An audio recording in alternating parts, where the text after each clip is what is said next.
mengizinkan hati kita untuk mampu melaksanakan fungsinya. Allah menegaskan sesungguhnya orang-orang yang beriman itu idza dzukirallahu wajilat qulubuhum. Apabila mereka diingatkan kepada Allah, maka hatinya itu bereaksi, bergetar hatinya. Dan apabila dibacakan ayat-ayat Allah, zadathum imanan, naiklah imannya. Dan hanya kepada Allah lah orang-orang yang beriman ini menyerahkan segala urusannya. Di antara fungsi hati itu adalah mampu merasakan, Bapak Ibu sekalian, mampu merasakan kebesaran Allah. Mari kita latih agar hati kita sering bergetar saat ingat kepada Allah, agar hati kita mampu merasakan naiknya iman saat dibacakan ayat-ayat Allah, dan agar hati kita sempurna hanya bertawakal kepada Allah. Izinkan hati kita untuk mampu memaknai bahwa ketika Allah mengumpulkan kita di majelis ilmu, maka saat itu Allah sedang memberikan karunia-Nya yang begitu besar kepada kita. Karunia yang dalam hadis disebutkan, tidaklah seseorang menempuh jalan menuntut ilmu melainkan Allah akan permudah jalannya menuju surga. Di riwayat yang lain disebutkan, tidaklah Allah menghendaki kebaikan kepada seseorang melainkan Allah akan fahamkan ia tentang ilmu agamanya. Bahkan dalam hadis riwayat Muslim disebutkan, tidaklah suatu kaum berkumpul di salah satu rumah Allah seperti kita hari ini, kemudian membacakan kitabullah dan mempelajarinya, melainkan Allah akan menurunkan sakinah, rahmat menyelimuti kita, para malaikat mengelilingi kita, dan Allah akan memuliakan kita dengan menyebutkan nama kita satu persatu di hadapan makhluk yang ada di dekatnya. Tentu saja kemampuan hati kita untuk memahami bahwa pertemuan kajian ini adalah karunia akan menghadirkan rasa syukur di hati kita, dan syukur kita akan menghantarkan kita pada apa, Bapak Ibu? La in syakartum la azidannakum, maka Allah akan tambahkan nikmatnya kepada kita. Baik Bapak Ibu, tema yang dipilihkan pada kesempatan hari ini adalah untukmu yang ingin lebih bahagia. Sekarang tahun berapa, Bu? Ingin lebih bahagia? Iya. Setiap orang itu menginginkan kebahagiaan. Dan kalau kita lihat berbagai alasan orang beraktivitas itu tujuannya ingin bahagia. Jika ada orang tidur, maka ia sebetulnya mengharapkan tidurnya itu mendatangkan kebahagiaan. Ya, mungkin bentuknya menghilangkan lelah, menenangkan hati. Yang jelas tidurnya itu diharapkan mendatangkan kebahagiaan. Orang bekerja juga sama. Mereka bekerja mengharapkan kebahagiaan. Orang yang berumah tangga juga sama. Mereka berumah tangga mengharapkan kebahagiaan. Berbagai alasan kita melakukan aktivitas, termasuk Bapak Ibu hadir ke majelis ilmu ini juga harapannya ingin lebih bahagia. Ada Bapak Ibu di antara Bapak Ibu, kapangaosan ngameh menderita ya. Semua orang ingin bahagia. Hati-hati dengan salah niat. Tadi Kang Ihsan sudah mengingatkan ya tentang salah niat. Kan ada bapak-bapak ibu-ibu yang semangat ke pengajian. Bapak ibu meni semangat ke pengajian. Ih sok enak kulem di pengajian mas. Ari gek ari lep. Salah niat ya Bapak Ibu. Setiap orang itu menginginkan kebahagiaan. Tapi yang harus kita renungkan, tidak setiap orang yang ingin kebahagiaan kemudian bahagia. Orang berumah tangga ingin bahagia. Nyatanya apakah setiap orang yang berumah tangga bahagia? Setiap orang yang bekerja ingin bahagia. Nyatanya apakah benar setiap orang yang bekerja itu bahagia? Setiap orang yang ingin punya keturunan ingin bahagia. Nyatanya apakah benar punya keturunan bahagia? Nah, dari kalimat itu kita belajar, kalau Bapak Ibu menginginkan kebahagiaan, ketahuilah bahwa kebahagiaan itu tidak terletak pada apa yang kita inginkan. Makanya Allah mengingatkan dalam Al-Baqarah 216, boleh jadi engkau menganggap baik sesuatu. Makanya kita sering menginginkannya, ingin banyak uang, ingin sehat, karena kita menganggap banyak uang itu baik, sehat itu baik. Padahal itu buruk menurut Allah bagimu. Loh, kok bisa banyak uang buruk? Kan tidak sedikit orang gara-gara banyak uang hisabnya jadi berat. Loh, kok sehat bisa saja buruk? Bisa jadi karena sehat dia jadi bermaksiat. Bapak Ibu pernah lihat yang haram? Kenapa Bapak Ibu lihat yang haram? Karena matanya sehat bisa lihat. Bapak Ibu pernah ngobrolin orang? Kenapa Bapak Ibu ngobrolin orang? Karena ingatannya sehat. Coba kalau Bapak Ibu nggak ingat apa-apa, bisa ngobrolin orang nggak? Apa ya? Apa ya? Sekali lagi, ini entry point-nya Pak. Seperti biasa, kita pahami dulu konsep dasarnya, lalu kita jelaskan dengan contohnya, begitu ya. Kalau Bapak Ibu hidupnya ingin lebih bahagia, ketahuilah bahwa bahagia itu tidak terletak pada keinginan kita. Makanya sekali lagi Allah menegaskan, boleh jadi kamu menganggap baik sesuatu padahal buruk menurut Allah bagimu. Boleh jadi kamu menganggap buruk sesuatu padahal baik menurut Allah bagimu. Allahu a'lamu wa antum la ta'lamun. Allah Maha mengetahui segala sesuatu sedangkan engkau tidak mengetahui apa-apa. Maka kesimpulan awalnya, jika Bapak Ibu ingin bahagia, ya, bahagialah bukan dengan apa yang kita inginkan, tapi bahagialah dengan apa yang Allah tetapkan. Nah, untuk bahagia Allah menetapkan beberapa perkara. Nah, hari ini kita bahas 7 saja Bapak Ibu yang akan menjadi resolusi kita di tahun 2025 ini untuk lebih bahagia. Allah menetapkan beberapa kaidah kalau kita ingin lebih bahagia. Kebanyakan orang menyangka bahagia itu kalau punya ini dan itu.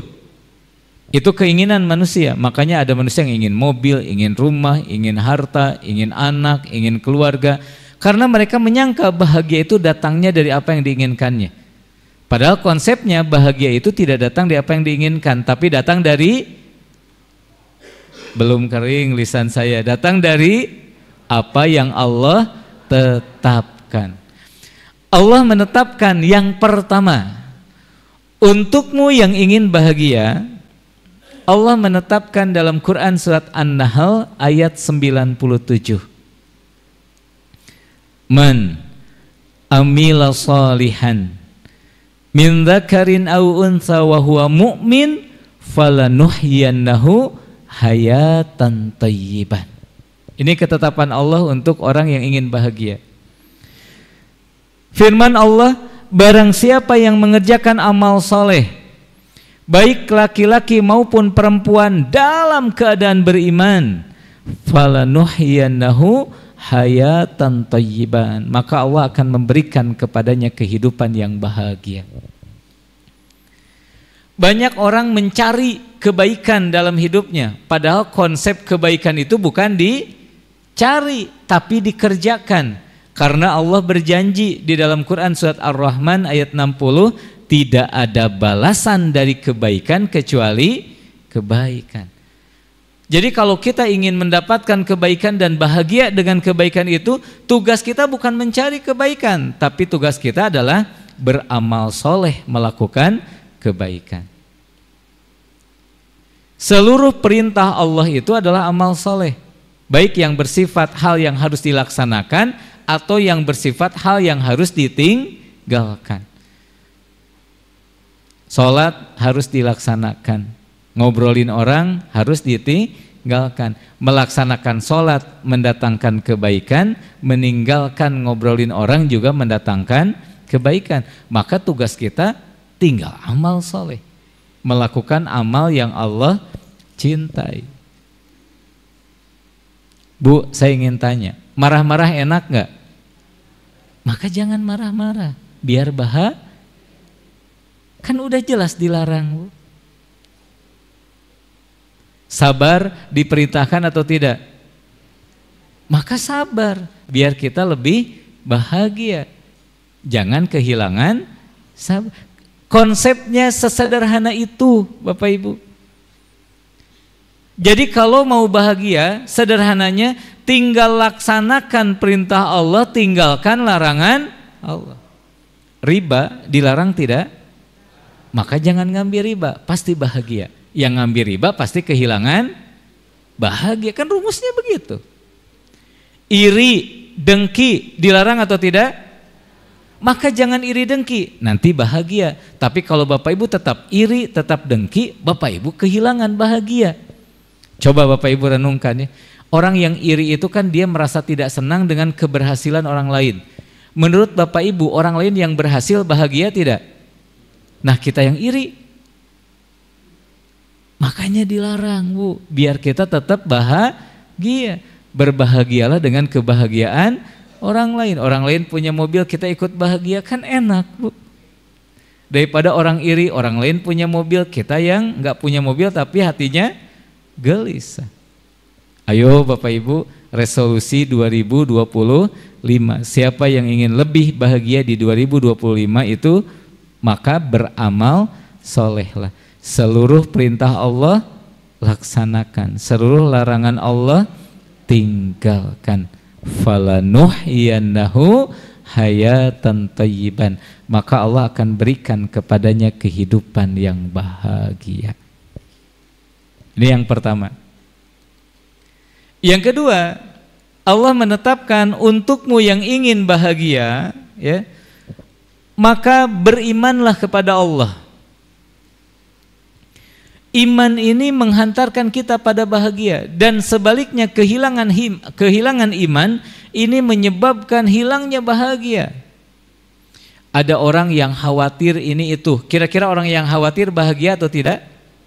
Kenapa orang bisa khawatir? Karena ia lupa segala sesuatu itu sudah diatur oleh, makanya khawatir. Coba kalau ia yakin segala sesuatu diatur oleh Allah, khawatir tidak? Tidak, karena yang mengatur urusannya adalah Allah yang Maha Pengasih, Maha Penyayang. Maka orang yang beriman kepada Allah akan tenang hatinya.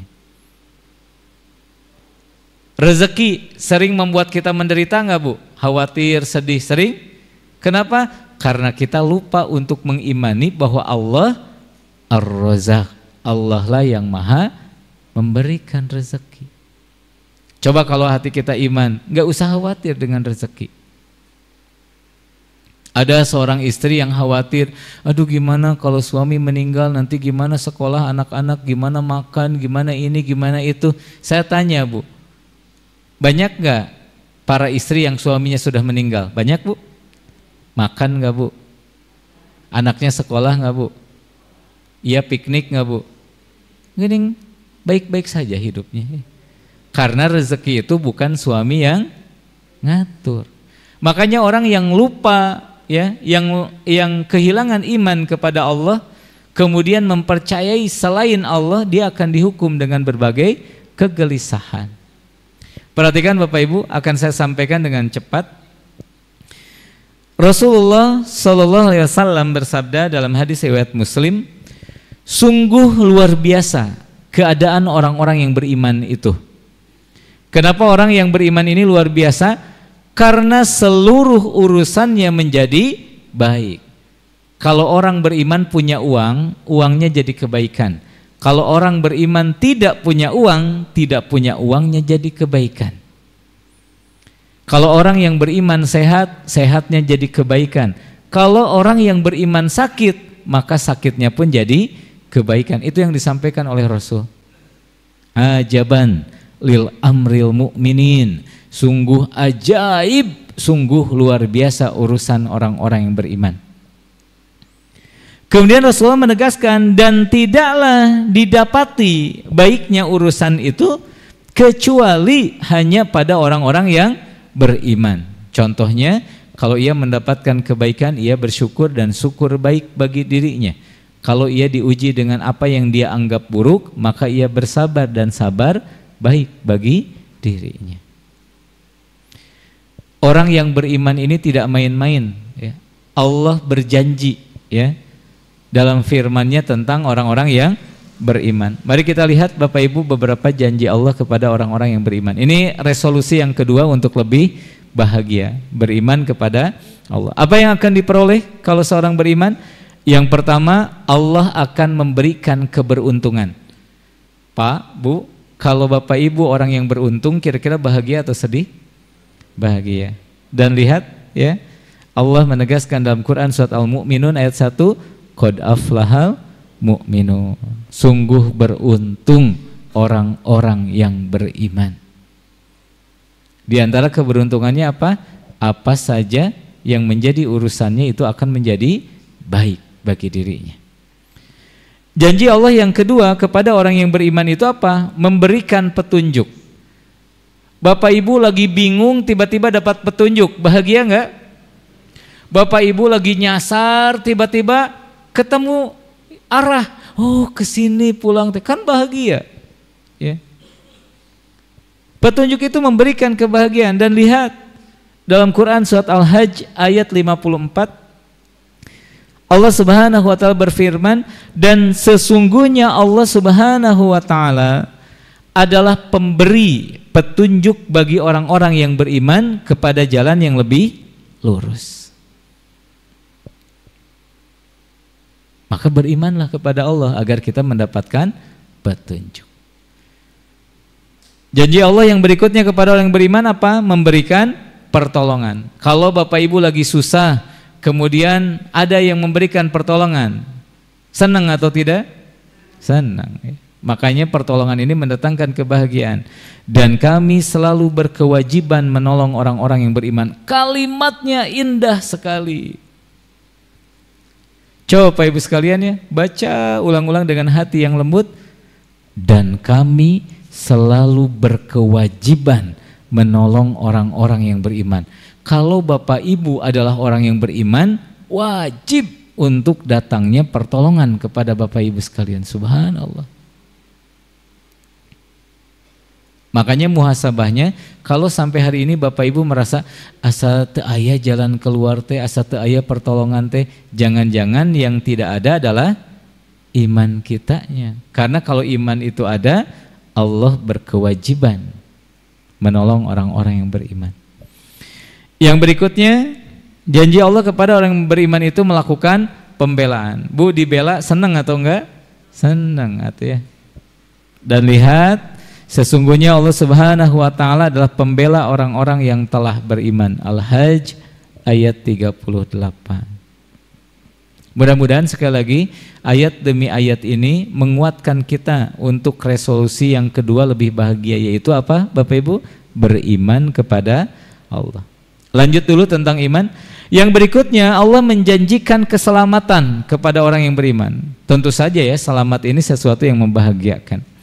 Kemudian kami selamatkan rasul-rasul kami dan orang-orang yang beriman. Demikianlah menjadi kewajiban atas kami menyelamatkan orang-orang yang beriman. Subhanallah. Yunus ayat 103.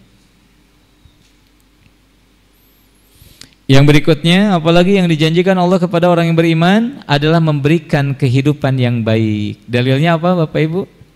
An-Nahl ayat 97 yang tadi dibacakan di awal. Yang berikutnya, janji Allah kepada orang yang beriman berikutnya adalah memberikan keberkahan. Ziyadatul khair, bertambah baik. Yang rumah tangga bertambah baik hidupnya, yang bekerja bertambah baik hidupnya, yang punya anak bertambah baik hidupnya. Bukan sebaliknya. Yang berumah tangga jadi tidak bahagia, yang punya anak jadi tidak bahagia, yang bekerja ya jadi sakit. Hati-hati Bapak Ibu ya. Banyak orang yang bekerja hanya untuk berobat. Habis waktunya digunakan bekerja. Berhenti-berhenti kalau sakit dan hasil kerjanya digunakan untuk berobat. Enggak begitu konsep kerja Bapak Ibu ya. Lihat dalilnya Bapak Ibu sekalian. Quran surat Al-A'raf ayat 96. Jikalau sekiranya penduduk negeri beriman dan bertakwa, pastilah kami akan melimpahkan kepada mereka berkah dari langit dan bumi. Tetapi mereka mendustakan ayat-ayat kami itu, maka kami siksa mereka disebabkan perbuatannya. Yang berikutnya, apalagi yang dijanjikan Allah kepada orang yang beriman, membersamai orang-orang yang beriman. Lihat dalilnya Bapak Ibu, Quran surat Al-Anfal ayat 19. Sesungguhnya Allah Subhanahu wa taala itu beserta orang-orang yang beriman. Mudah-mudahan di waktu yang singkat ini Allah karuniakan kefahaman betapa pentingnya kita untuk menjadi orang yang beriman, karena ada banyak janji Allah yang bisa menghantarkan iman kita itu pada kebahagiaan. Itu resolusi yang kedua. Kita ulang dulu. Resolusi yang pertama apa Bapak Ibu? Beramal saleh. Resolusi yang kedua, beriman kepada Allah. Yang ketiga, untukmu yang ingin lebih bahagia, Allah menetapkan bagi kita. Apa ketetapannya? Perbaikilah hatimu. Allah Subhanahu wa taala berfirman dalam Quran surat Al-Hajj ayat 46, maka apakah mereka tidak berjalan di muka bumi lalu mereka mempunyai hati yang dengan itu mereka dapat memahami, atau mempunyai telinga yang dengan itu mereka dapat mendengar? Karena sesungguhnya bukanlah mata itu yang buta, tetapi yang buta ialah hati yang ada di dalam dada. Saya nggak habis pikir sama orang yang bisa nggak bahagia. Allah, kalimatnya anti mainstream ya. Saya nggak habis pikir sama orang yang nggak bisa bahagia. Iya, dah harusnya bahagia tuh Bu. Coba sebutkan, Bapak Ibu nggak bahagia karena apa? Ada yang nggak bahagia karena nggak punya uang. Ya kan Bapak Ibu hanya nggak punya uang. Mata ada, mata, telinga ada, keluarga ada, makan Bu, makan, minum, tidur, apalagi yang kurang? Hanya nggak ada uang. Iya. Sekarang saya tanya, Bapak Ibu mau banyak uang? Mau, tapi matanya jadi nggak ada, makannya jadi nggak bisa, uang mah banyak, tapi koma, tacan titik Bu, nembe koma, mau? Maka nggak ada alasan kita untuk tidak bahagia kalau lagi tidak punya. Saya kuatkan lagi, gigi sakit, harusnya bahagia. Alhamdulillah cuman gigi yang sakit. Coba Bapak Ibu, gigi sakit, mata sakit, telinga sakit, hati sakit. Iya. Nggak ada alasan Bapak Ibu bagi orang yang beriman itu untuk kehilangan bahagia. Makanya hatinya ini harus difungsikan. Bukan bahagianya yang nggak ada, tapi hatinya yang tidak bisa melihat dan merasakan bahagia. Makanya kata Imam Al-Ghazali, hati ini merupakan sesuatu yang paling berharga dalam diri. Karena dengan hatilah seseorang mampu mengenal Allah. Dengan hatilah seseorang mampu beramal mengharapkan keridhaan Allah. Dan dengan hatilah seseorang mampu mendekatkan diri kepada Allah. Sedangkan jasad hanya pelayan bagi hati kita. Coba Bapak Ibu renungkan ini dengan hati dan jiwa yang bersih. Bapak Ibu pernah kesal nggak? Yang merasa kesal apa? Hati. Yang melotot, yang mengerat gigi, anu ngeupeul panangan. Iya. Tangan, gigi, mata itu pelayan bagi kondisi hati. Makanya kita dengan mudah melihat orang lagi marah atau lagi senang. Kalau dari sini kelihatan bapak-bapak sama ibu-ibu wajahnya. Nggak tahu Bapak Ibu nyadar atau tidak. Tebak-tebakan Bapak Ibu ya. Lihat dulu nih, kelihatan wajah saya. Menurut Bapak Ibu anu kieu bahagia tuh?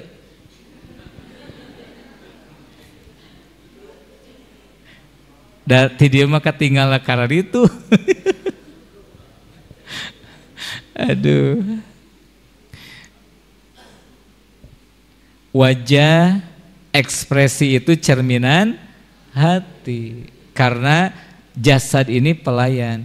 Jadi kalau Bapak Ibu kesel, bete, ya, emosi begitu ya, marah-marah. Sebetulnya itu yang salah adalah kondisi hatinya.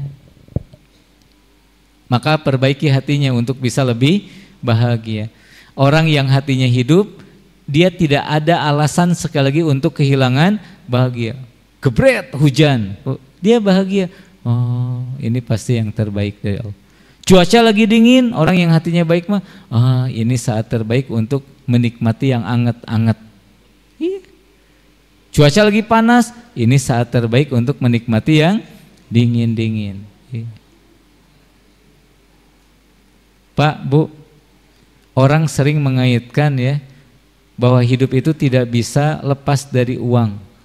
Menurut Bapak Ibu, kalau kita tidak punya uang, ya masalah atau enggak?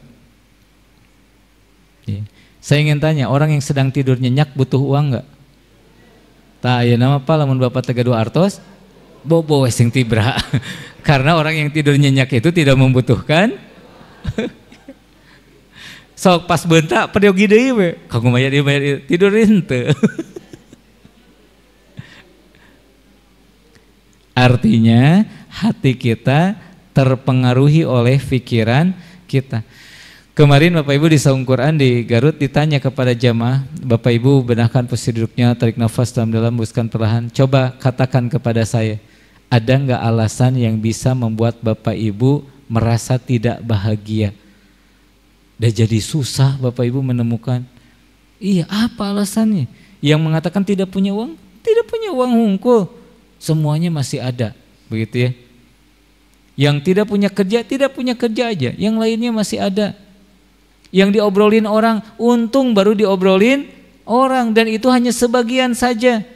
Kan kata Agim, beliau mengatakan, kalau ada yang menghina kita, syukuran Bapak Ibu. Misalkan, ibu-ibu teh meuni cerewet, alhamdulillah. Kenapa alhamdulillah Bapak Ibu? Dia baru tahu kalau ibu cerewet, nggak tahu kalau ibu jahat ke suaminya, nggak tahu kalau ibu begini, ibu begitu, ibu jorok dan lain sebagainya. Kan nggak tahu. Orang lain hanya tahu kita cerewet. Alhamdulillah hanya sebagian kecil. Maka nggak ada alasan kalau hati kita bersih untuk tidak bahagia. Bahkan Rasulullah menegaskan dalam hadis riwayat Bukhari dan Muslim, yang namanya kaya, ya, ghina itu bukanlah dengan banyaknya harta atau banyaknya kemewahan dunia. Namun yang namanya ghina atau kaya itu adalah hati yang selalu merasa cukup. Jadi sumber penderitaan itu adalah hati yang tidak cukup atau banyak keinginan. Ibu lagi nggak punya uang, nggak punya keinginan. Saya pikir nggak jadi persoalan ya, tenang we. Ibu sekarang punya 100 juta, lumayan be 100 juta, tapi keinginannya 300 juta. Kan anggar menderita ya, meskipun punya 100 juta. Maka yang menjadi masalah bukan 100 jutanya, tapi keinginannya. Itu yang keberapa? Ketiga. Yang keempat, untukmu yang ingin lebih bahagia, ya, Allah menetapkan berhijrahlah. Hijrah itu kan ada dua, ada maknawiyah, ada makaniyah. Ada hijrah tempat, ada hijrah maknawi. Begini ya Bapak Ibu sekalian, ini contohnya begini. Ibu sedang kepanasan. Kan banyak orang kalau kepanasan, meni panas ke. Betul nggak Bapak Ibu? Bukan ngeluh, pindah Bapak Ibu ke tempat yang teduh. Betul nggak? Cik, kalau di tempat yang teduh masih ngeluh panas semua, maka hijrah adalah solusi yang Allah tetapkan bagi kita untuk mendapatkan kebaikan, untuk bahagia. Ada di antara ibu yang bilang, meni geuleuh ningali lagi. Kata ibu ya, punten kalimatnya kasar, meni geuleuh ningali. Sakedap Bapak Ibu nu salah saha. Tos puguh eta teh pika nah beti tingali. Nanti mah gini, kalau lihat ada yang tidak enak, ini mah enggak enak, lihat tuh yang enak gitu ya. Iya. Artinya kita pindah dari kondisi tidak enak ke kondisi yang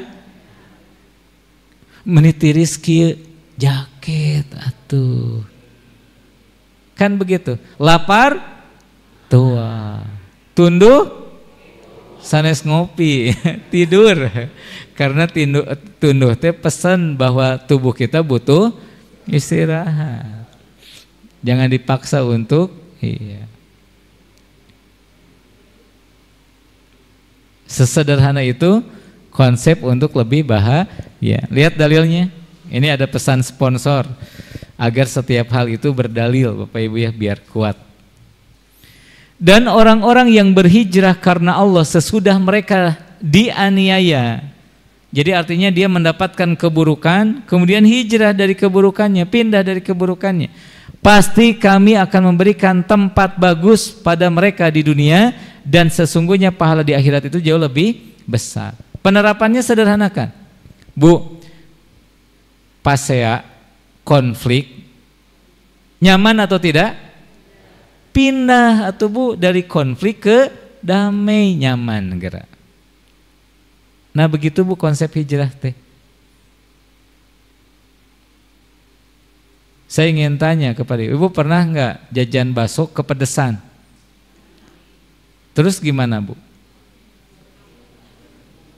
Sebagian orang yang salah sikap karena kepedesan akhirnya dikecapan, akhirnya bumbunya teh kental Bu, kuat kapahang. Iya. Enggak Bu, hijrah Bu ya. Yang menjadi masalah itu adalah kuahnya, karena kuahnya kebanyakan cabai kalau kepedesan. Maka kalau kita kepedesan ganti kuahnya. Pindah Bu ya. Dari kuah yang pedas ke kuah yang tidak pedas. Ayo Bapak Ibu, kalau Bapak Ibu ini asa gelisah kieu di rumah teh, pindah tuh Pak ke masjid. Iya. Siapa di antara Ibu ya kalau lagi bete kemudian shopping Windows, baik di handphonenya atau keluar ke AP misalkan jalan-jalan. Itu Bapak Ibu bukan sedang menyelesaikan masalah, itu menambah masalah. Iya, jadi banyak pikiran. Kayak Ibu ya yang makan ke restoran, tujuan makan ke restoran apa? Ah bosan di rumah we, ke restoran yuk, pengen bahagia di restoran. Pas datang ke restoran jadi menderita. Iya enak, itu enak gitu. Alah iya enak tapi sieun mahal gitu. Jadi menderita we, asa mending saaya-aya. Punten Bapak Ibu ya, dikuatkan. Maka hijrah itu termasuk ya karunia dari Allah yang bisa menjadi solusi bagi kita yang hidupnya ingin lebih bahagia. Pindah Bu dari kondisi tidak menyenangkan ke kondisi yang menyenangkan, dari kondisi buruk ke kondisi yang baik. Yang keberapa hijrah itu? Yang keempat. Yang kelima sekarang. Untukmu yang ingin lebih bahagia, bertaubatlah. Ibnu Qayyim mengatakan, tidaklah musibah itu turun melainkan karena dosa. Kalau dosanya belum ditaubati, maka musibahnya akan datang secara otomatis. Sekali lagi, tidaklah musibah itu turun melainkan karena dosa, dan tidaklah musibah itu hilang melainkan karena taubat. Jadi taubat ini menghilangkan berbagai musibah. Makanya kalau ingin bahagia, ya musibah yang dihilangkan. Saya ingin memberikan perumpamaan. Ada sebuah rumah, Bapak Ibu sekalian, rumahnya bagus. Ini pernah diulas ya di pertemuan yang lalu tentang taubat. Rumah yang bagus ini bocor. Karena hari itu musim kemarau, tidak ada masalah. Bocornya itu tidak mendatangkan masalah. Kemudian Bapak Ibu menghiasi rumahnya. Membeli TV yang besar, karpet yang mahal, kursi, sofa, peralatan lah rumah tangga. Ketika datang musim hujan, apa yang terjadi? Karena bocor, masuklah air, sampai TV-nya rusak, karpetnya harus dicuci. Wah, capek Bapak Ibu membersihkan semua itu. Sampai datang musim kemarau, semuanya kering, aman, dan Bapak Ibu juga tidak membetulkan bocornya. Pas musim hujan, bocor. Nah, orang yang tidak bertaubat itu begitu. Selesai masalah yang satu, datang lagi masalah karena bocor. Bertobatlah. Allah Subhanahu wa taala berfirman dalam Quran surat Hud ayat 3.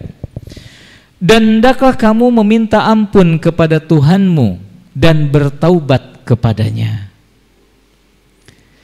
Jika kamu mengerjakan yang demikian itu apa Bapak Ibu?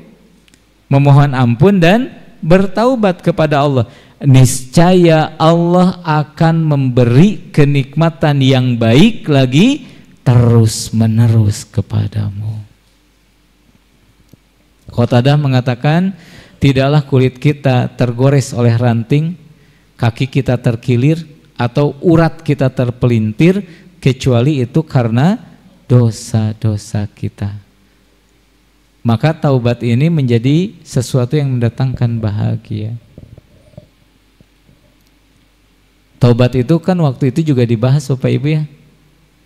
Jenisnya ada dua. Yang pertama taubat terhadap dosa yang kita kerjakan. Yang kedua taubat terhadap ketaatan yang kita lalaikan atau kita tinggalkan. Suami yang belum baik ke istrinya taubat atuh Pak, baik sekarang ke istrinya biar bahagia. Istri yang belum memuliakan suaminya taubat atuh Bu, biar ibu lebih bahagia, muliakan sekarang suaminya. Dan masih banyak hal lagi yang kita harus taubati. Artinya kita kembali kepada Allah dan Rasul-Nya. Yang keenam, untukmu yang ingin bahagia, Allah menetapkan bersabarlah. Sabar ini jalan bahagia. Lihat Bu, Quran surat Al-Baqarah ayat 155, dan sungguh akan kami berikan cobaan kepadamu dengan sedikit ketakutan, kelaparan, kekurangan harta, jiwa dan buah-buahan. Kemudian Allah menegaskan, dan berikanlah berita gembira kepada orang-orang yang sabar. Orang yang sabar mah kalau ada ujian itu akan merasa gembira.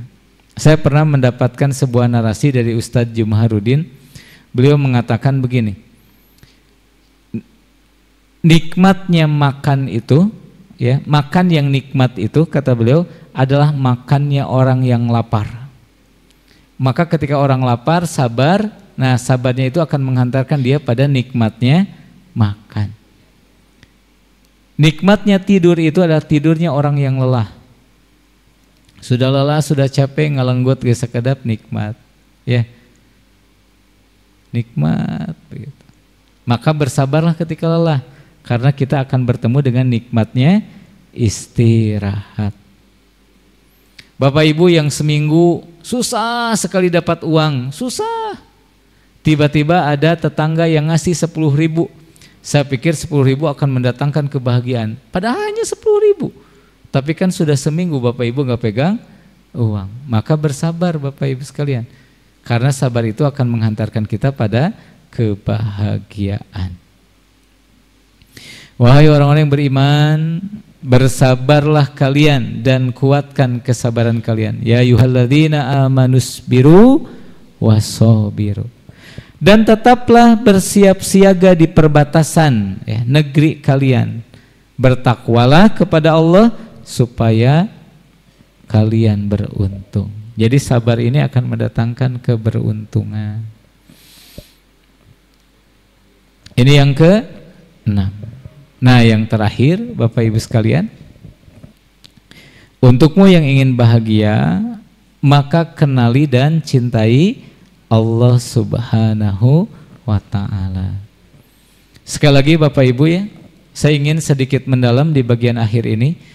Banyak orang kehilangan bahagia karena ia tidak kenal sama Allah. Dia lupa ya mencintai Allah Subhanahu wa ta'ala. Contoh, orang yang tidak bahagia karena urusan jodoh, dia lupa bahwa jodoh itu diatur Allah. Orang yang menderita karena urusan rezeki, dia lupa bahwa Allah lah yang mengatur rezeki. Orang yang menderita karena dosa-dosa di masa lalu, dia adalah orang yang lupa dan tidak kenal bahwa Allah itu At-Tawwab Al-Ghafur, yang maha menerima taubat, yang maha pengampun. Jadi segala sumber penderitaan itu ya, itu bisa jadi disebabkan karena kita tidak kenal sama Allah. Ada nggak di antara Bapak Ibu yang mentok Ya, ieu teh kumaha, kieu salah, kitu salah. Ada Bapak Ibu? Bapak Ibu lupa bahwa Allah pernah membelahkan lautan untuk Nabi Musa. Kalau Bapak Ibu kenal ke Allah, oh iya ya, Allah dulu pernah membelahkan lautan untuk Nabi Musa. Enggak usah khawatir. Maka Bapak Ibu sekalian, yang ketujuh, kalau hidup kita ingin lebih bahagia, kenali dan cintai Allah Subhanahu wa taala. Syekhul Islam Ibnu Taimiyah mengatakan, sebenarnya orang yang dikatakan di penjara, kata beliau, adalah orang yang hatinya tertutup dari mengenal Allah. Jadi kalau orang tidak mengenal Allah, dunia itu akan memenjarakan dirinya, akan tersiksa, Bapak Ibu. Gini takut, gitu takut. Makanya Allah menegaskan, inna awliya Allahu la khaufun alaihim walahum yahzanun. Sesungguhnya wali-wali Allah itu Allah akan cabut dari hatinya rasa takut dan rasa khawatir. Jadi orang yang kenal Allah itu tidak akan terpenjara oleh dunia ini. Sebaliknya orang yang tidak kenal sama Allah, dia akan terpenjara ya oleh dunia ini. Dunia ini akan menghukumnya, Bapak Ibu sekalian. Karena sifat dasar dari dunia itu adalah tempat hukuman. Saya ulang sedikit ya, biar Bapak Ibu ingat. Dulu saat Nabi Adam diciptakan, Allah tempatkan di mana? Di surga. Nabi Adam melakukan kesalahan enggak? Melakukan kesalahan. Dihukum enggak? Maka dikeluarkanlah Nabi Adam karena melakukan kesalahan, dihukum, dikeluarkan dari surga kemana? Ke dunia ini. Maka dunia ini tidak lebih dari tempat hukuman, kecuali bagi orang-orang yang mengenal dan mencintai Allah.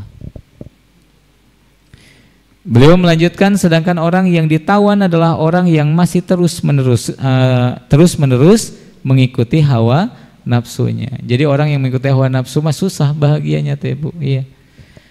Ada kan orang di tangannya itu sudah ada sepiring nasi, nasinya banyak, lauknya ada. Tiba-tiba ia tertawan dengan keinginan, ya temun sambal mah enak. Padahal tos aya sapiring tempe, tahu, lauk. Masih aja tertawan kebahagiaannya gara-gara menginginkan. Nah, kalau kita renungkan hidup kita juga begitu. Suami udah ada ya, anak ada, rumah ada, nggak bahagia karena apa? Pengen kolam renang di rumahnya. Yang ada tidak membahagiakan, yang tidak ada membuatnya menderita. Maka kata Ibnu Taimiyah, orang yang ditawan itu adalah orang yang masih menuruti hawa nafsunya. Lanjut Bapak Ibu sekalian, Ibnu Taimiyah juga mengatakan, di dunia itu ada surga. Barang siapa yang tidak memasukinya, maka dia tidak akan memperoleh surga di akhirat. Dan surga di dunia itu adalah mengenal dan mencintai Allah Subhanahu wa ta'ala. Bapak Ibu, izinkan saya menutup dengan salah satu riwayat dari Abu Hurairah radhiyallahu an, Rasulullah sallallahu alaihi wasallam ya bersabda, Allah berfirman. Artinya ini hadis qudsi ya. Siapa yang memusuhi waliku, maka aku akan mengumumkan perang kepadanya. Tiada hambaku yang mendekatkan diri kepadaku dengan sesuatu amalan melebihi dari apa yang aku wajibkan kepadanya. Jadi kalau seseorang melakukan amalan wajib, dia insya Allah dekat dengan Allah. Hambaku senantiasa mendekatkan kepadaku dengan amalan sunnah hingga aku mencintainya. Siapa saja yang setelah melakukan amalan wajib melanjutkannya dengan amalan sunnah, maka dia akan dicintai oleh Allah. Ini para ulama mengatakan, kalau Bapak Ibu baru melaksanakan yang wajib, Bapak Ibu baru dekat. Tapi kalau Bapak Ibu melaksanakan yang wajib dan tidak meninggalkan yang sunnah, insya Allah Bapak Ibu dicintai. Dan lihat jaminannya, bila aku mencintainya, kata Allah, maka aku akan menjadi telinga sebagai alat pendengarannya, akan menjadi mata sebagai alat penglihatannya, menjadi tangan sebagai alat pemegangnya, menjadi kaki sebagai alat berjalannya. Artinya orang-orang yang dicintai oleh Allah ini akan dibersamai oleh Allah Subhanahu wa ta'ala. Jika ia meminta sesuatu, niscaya aku memberinya. Jika ia meminta perlindungan kepadaku, niscaya aku akan melindunginya. Hadis riwayat Bukhari. Subhanallah, baca pelan-pelan Bapak Ibu sekalian, dan mudah-mudahan Bapak Ibu paham betapa indahnya kalau kita mengenal dan mencintai Allah. Terakhir kita simpulkan Bapak Ibu sekalian, untukmu yang ingin bahagia, beramal solehlah, berimanlah, benahi hatimu, berhijrahlah, bertaubatlah, bersabarlah, kenali dan cintai Allah Subhanahu wa Ta'ala. Dan ini bisa menjadi resolusi Bapak Ibu sekalian, komitmen Bapak Ibu untuk hidup lebih bahagia. Siapapun yang ingin bahagia, beramal solehlah, kemudian berimanlah, benahi hatimu, berhijrahlah, bertaubatlah, bersabarlah, dan kenali serta cintai Allah Subhanahu wa Ta'ala. Subhanallah ya Bapak Ibu, kiranya untuk malam hari ini itu saja, sudah jam 9:30. Minta izin Bapak Ibu ya, karena beberapa bapak-bapak juga sudah pada pulang duluan karena sudah malam.